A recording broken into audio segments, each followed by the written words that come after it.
Nicola Sacco and Bartolomeo Vanzetti were both Italian immigrants to America. They were convicted of murdering a garden paymaster during a robbery at the Slater and Morrill Shoe Company on April 15, 1920. While the case was never definitely concluded, there is strong reason to believe that Sacco and Vanzetti were judged based on their ethnicity as Italians and beliefs as anarchists more than anything else. They were executed August 27, 1927. Despite their unfortunate end, Sacco and Vanzetti had a large impact on their time period. The two men showed the flaws of their time period but fought for their right to freedom despite claiming to have been wrongly convicted.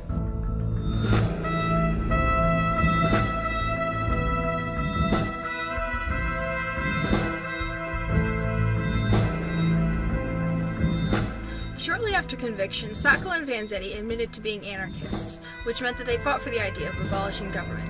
However, because of this, they were terrified of a change in government and worried constantly about America's state. They showed enormous signs of fear of change and the future.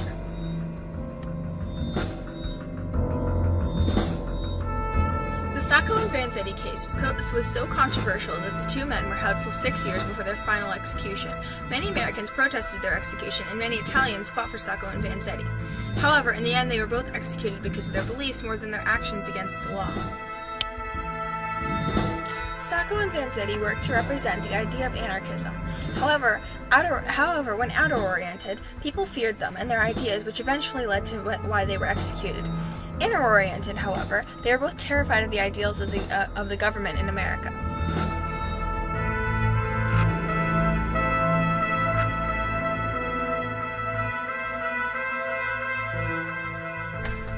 Their claim that they were innocent brought on one of the most interesting cases ever seen. The two men fought for their innocence, and millions of Americans and Italians wound up believing them. Their fight for innocence, which became one of the biggest cases ever found, simply because they refused to give up on their claim. Though the Sacco-Vanzetti case was controversial, similar things still happen today. Reuben Carter was a boxer who was twice wrongly convicted for murder. He was held for 2 decades, continuing to plead innocence. He was eventually released and became an advocate for those like him who had been wrongly convicted, much like Sacco and Vanzetti, and how they worked to prove their innocence. Though Carter was eventually released, he took many of the same steps as Sacco and Vanzetti, and Sacco and Vanzetti fought so hard for their freedom that they became commonly known through America and much of Italy. The Italian government even got involved in their trial.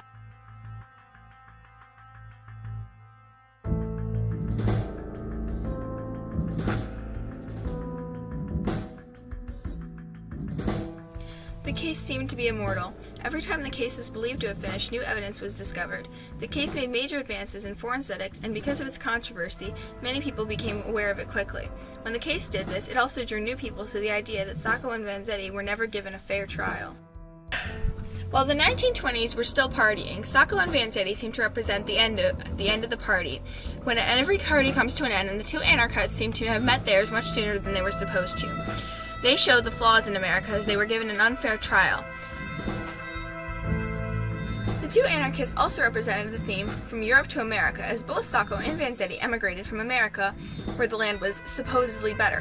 However, they showed that the party was not all it seemed, and America had not truly stolen all the glory. To put it shorter, Sacco and Vanzetti were given an unfair trial due to their beliefs, and this shone light on the idea that the 1920s were not all the glory and sunshine they had originally been perceived as. The Sacco-Vanzetti case showed that there was still a great deal of hatred in America towards people due to their beliefs and ethnicity. Sacco and Vanzetti were two highly controversial figures. They were arrested and put on trial unfairly, primarily because they refused to give up on what they believed in. But the two men worked hard for their beliefs. I believe that it is a strong message to stand by what you believe in, and Sacco and Vanzetti did just that. The two men were immigrants from Italy, almost directly after the Red Scare, and anarchists who did their best to make their voices heard. Staying true to your beliefs and rebelling against those who oppress them is one of the least heard messages of the 1920s, and Sacco and Vanzetti carried it well.